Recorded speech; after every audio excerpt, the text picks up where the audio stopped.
I want to go ahead and just start this video out by apologizing about the lighting. I'm using a little 60-watt bulb and shining it directly above here to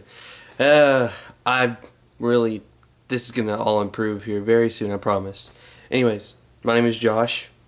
My username stands for What Would Josh Do? This is my review on the Transformer Prime. In Flossycarter's words, you can call it a real review. Anyways, I've had this thing since the 9th of January, so I've had plenty of time to play with it. And I can tell you that with ICS, it is very, very awesome. To be honest with you, I had honeycomb on it for less than like 6 hours before they updated its ice cream sandwich. So I didn't really get to play with it too much with the honeycomb. But I will tell you what, this is very, very nice. With ice cream sandwich, you have these little folders, and you can put all your stuff inside them. And I have like one for root, one for games, one for social like Plume, Google Plus, video, music. You can just drag and drop stuff into folders, and then you can easily take it out of the folder and it's gone. So ice cream sandwich is where it's at. It's freaking awesome. My live background is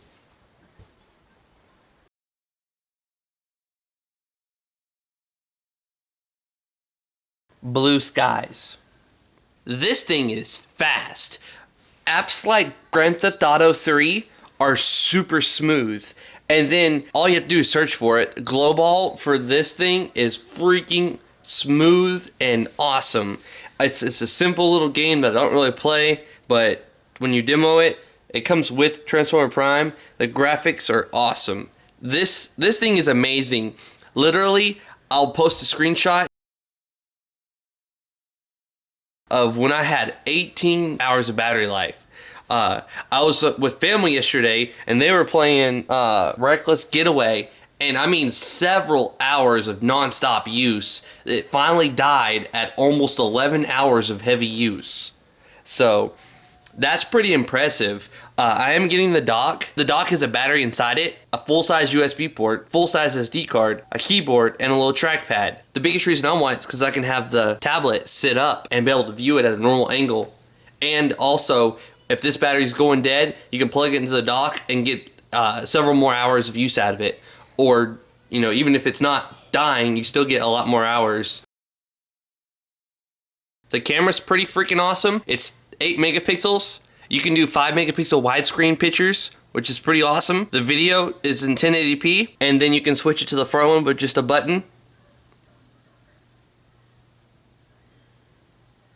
I'm always having a bad hair day. Anyways, you've got quick access to your settings like time lapse, silly faces, big mouth. And you turn the torch on.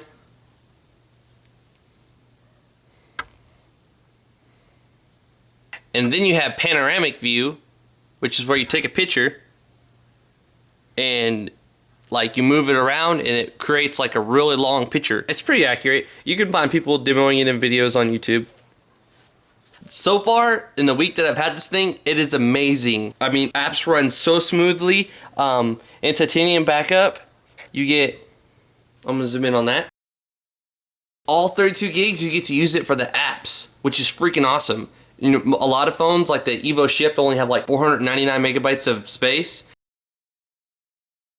And the Evo 3D has 1.3 gigabytes. That's crazy. You can literally download like pretty much every app in the Android market and still have plenty of space. Probably not every, but a lot of them. I have this little battery from Beautiful Widgets that takes me directly to my battery. I've only charged it probably 3 times so far. Like, it literally lasts today and into tomorrow if you just use like Plume and stuff. If you start playing video games and watching Netflix and stuff, then it's a whole different story. Oh, and a notable thing to mention is that YouTube videos are in HD.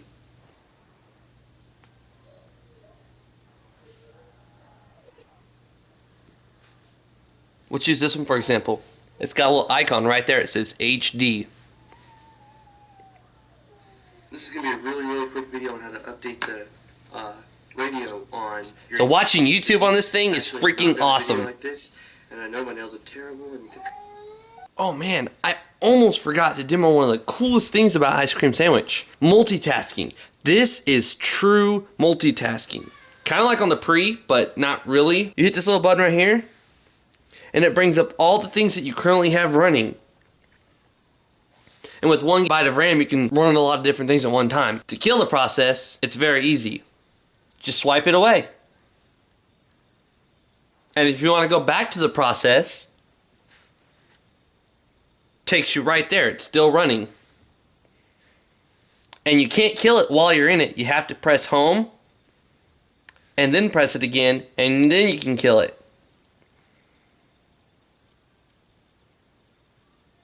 Now I have no apps running. It's pretty freaking awesome. I don't know what else to mention, so I'm gonna go ahead and wrap this up. I paid $492 for this thing, and I got free 1-day shipping, and I'm ecstatic. It's awesome. It's a lot thinner than the HP touchpad. But yeah, it's a lot thinner than the HP touchpad, and it's quad core, same amount of RAM, much better camera than touchpad. But you gotta also think about the fact that the touchpad only costs $100, and this thing costs $490. Well, it costs $500 if you buy it from Amazon. I got it for $492 because they messed up something. Originally, November 17th, they posted it for like a few hours from Android to Me. They posted a blog about it, and I clicked on it. It was $492 at the time, and then they canceled my order, and they said that they will let me use the $492 price again later on. So a month later, December 19th, I was able to click on it. It said $500. I emailed my old order number, and then they lowered it back to $492 what it originally was. So I got a really good deal on this thing. I'm really excited. I'm gonna get the dock to plug it into, and I'm also getting a Kindle Fire pretty soon. I would definitely say by the end of this month, hopefully. Like, don't quote me on that though, but I'm definitely going to, because the fact that that's a 7-inch tab, and you can actually fit it in your pocket if you have big ones. This one will not fit in your pockets. If you got pockets that'll hold this, then you and I need to talk, because I want some of those. This is What With Joshua, and I'm out.